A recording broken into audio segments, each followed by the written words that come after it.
Hello everybody, it's another warm one today. I think it's only supposed to be 22, but I think it's at least 30 out there. So I'm sitting in here doing the stupid thing that I shouldn't be doing, which is working with my heat gun on a hot day.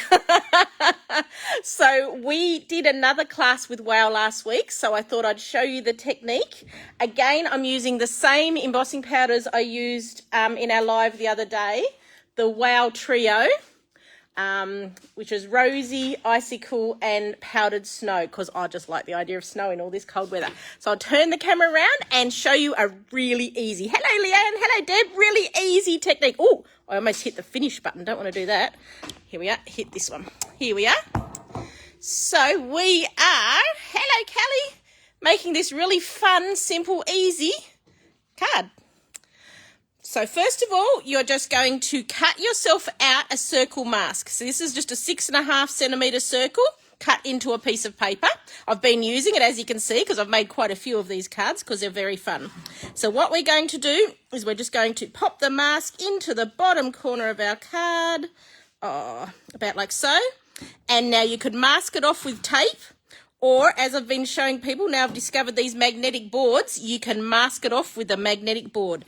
The 30 centimetre ones of these are due any day. I've been playing between the bigger and the smaller one to decide if I like one over the other. But that will be a personal choice probably. Now, we are just going to blend some. You can choose whatever colours you want. I've chosen pink and teal because they're just the flavour of the month. I'm very tempted to do this with a dark green and a light green. Hello, Lucy. Hello, Rosemary. So as you can see, all we've done is blend a bit of pink across the top. And now, technically I've used picked raspberry, so when I say pink, and now I'm using peacock feathers. Bit of a story about why I've got a peacock fad. Mum and Dad have had a peacock move in from Zudu, we assume. And it follows Mum's everywhere around the yard, and every time she walks outside, it puts its tail up and does a display. So Dad says it's because the peacock's in love with her. Either way, she's been getting some great fun photos on her phone because, I don't know, when peacocks do their big full plumage thing, they're just beautiful. And then when it gets to the middle, all I'm doing is I go back and forth between my two brushes. Now, if you want to blend lots, you can get a beautiful purple bar across the middle, or if you don't want to blend too much, you'll just sort of get the teal going up into the pink.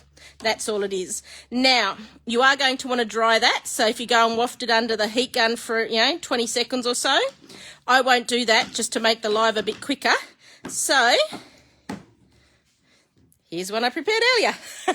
Same thing, but that's going to be already dry. If you sit that aside in this weather, it'll probably be dry in a few minutes anyway. So now what we're going to do is we're going to line the mask back up over the top. Now, in the class we did with Wow, they used a love heart stencil because they did this as a Valentine card. I'm not much of a love heart girl. So, being a leafy girl, I went and got my Lavinia leafy stencil because I just love leaves. So now we are just going to, and again, these magnets will hold it into place beautifully for us. Held into place beautifully. Now, this is a technique I had never done. We simply took our Versamark, or whatever clear ink that you have in your collection, and I left my brush over there. So I've now dedicated this one to Versamark. We just pick a little bit of the Versamark ink up. Now I've got a great big leaf in the middle, like those little, I'm going to move it over. I want an actual leaf in the middle of mine. Oh, and it moved. So we put our circle back in place, hold it back with some magnets. There you go. It's kind of good when I make boo-boos on lives because everybody goes, oh, everybody makes boo-boos. There you go. I want an actual leaf in the middle. So this time I'm going to line it up with the actual, there you go. I want that leaf in the middle there. So again, we then just put the magnets back in place. Hello, Deb. How are you? Hello, Glenda. So this is just your normal blending brush. So I'm just going to pick up. Now I did discover my particular pad's quite new, so it's very, very wet. So the other day when I did this technique, I picked it up lots of ink. Picked it up, is that a good word? Anyway, I picked up lots of ink, and as I was blending, when I lifted it away, oh man, I had a lot of ink on my background circle. So this time I've learned not too much ink, And then if you just peel it back, you can see. Yeah, it's on there.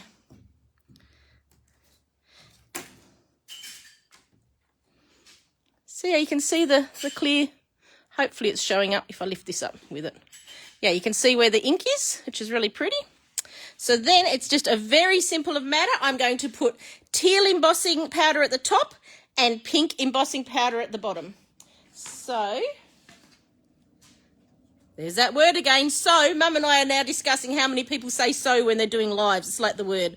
So this is just rosy cheeks. Now, if you are doing this technique, there's a very good chance, in fact, there's a 99.9999% chance you will get some cross-contamination.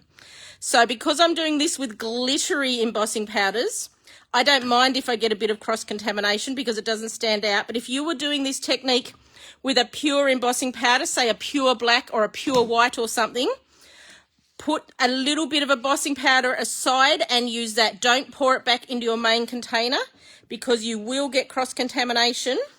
And on a pure white or a pure black embossing powder, it will stand out a mile and it'll annoy the heebie-jeebies out of you when you next go to use your embossing powder.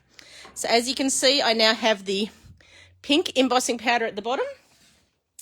Now I can't go and heat that yet because if I heated that, then all my stuff on the other side would dry. So this is where I'm now going to put some teal on this side. So if you wanted to make this stand out with really strong colouring ones or something, it'd be a great fun technique. Shake it off. So I've got pink on one side, teal on the other. And this is where there's a little bit of a chance I've got a little bit of pink glitter in this. But I truly don't mind because it's glittery. It won't stand out. Yeah, so there we are. And this is where you look closely at it. And if you have, see I've got a little bit of glitter around the outside. This is where it's handy to have a spare paintbrush. Oh. Again, I forgot to bring it over with me. And you'll just walk around the outside and dust away a bit of your excess. Now, did I plug the heat gun in? Let me go have a look. So get rid of the excess. Just plugging the heat gun in. Oh, I thought I was organised for this live. Here we are. So, let's bring it up under the... Oh, I need better... Oh, I wonder if I press this... Does that give me better lighting? I'm not sure. I'll need to get one of those ring lights that I see on all the lives. It's a great big round ring that gives excellent lighting under the screen. So all I'm doing now is heating it up. Oh, you can see when it starts to melt because it goes all shiny as it melts. I don't know if that's showing up on the live or not. So there you go. It's melting. Now make my way around the bottom part.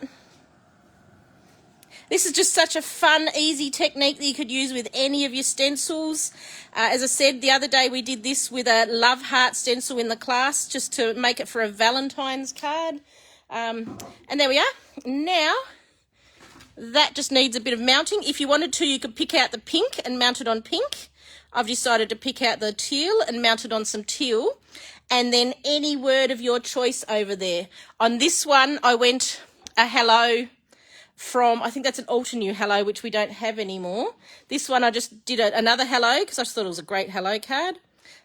So I've just got a bit of tape on the back that I can now peel off. I think this is one of the pink fresh hellos, I think. You could have any word on there. You could have love, you could have friend, you could have a little happy birthday on there if you wanted to. There we are. And now I will just mount that on a card. Instant, ready to go. Oh, so just out of curiosity, the third one in the packet is this powdered snow. If you look closely, I'll just knock that light over. If you look closely, I actually covered the word. The word hello is covered in the powdered snow. So hopefully it stands out on the video there. Hello, Jenny. Hello, Leanne. Okay. Oh, look at my mess. See, this is what a mess I am. So everybody thinks I'm neat. Nah, look at my mess. I don't think I've even cleaned up from last week's card. Oh, this was a fun one. While I'm at it, I might as well show this one. This is using the same embossing powders, the teal, the pink, and the white. All it is 3 circles. So you cut out the middle circle, that circle, 3 nested circles. And then we did the outside circle in blue, this circle in pink, and the inside circle in white. Cut it in half and offset them. So that's just another fun, simple 2-minute clean, quick card to go with our hello one. So hopefully that gave you a bit of inspiration on this hot day. And now I think it's ice cream time. Talk to you all soon. And we will have to work out a day soon when we're going to do the dodo book. There you go. Lucy says looks like a normal craft room. It is. Bye, everybody.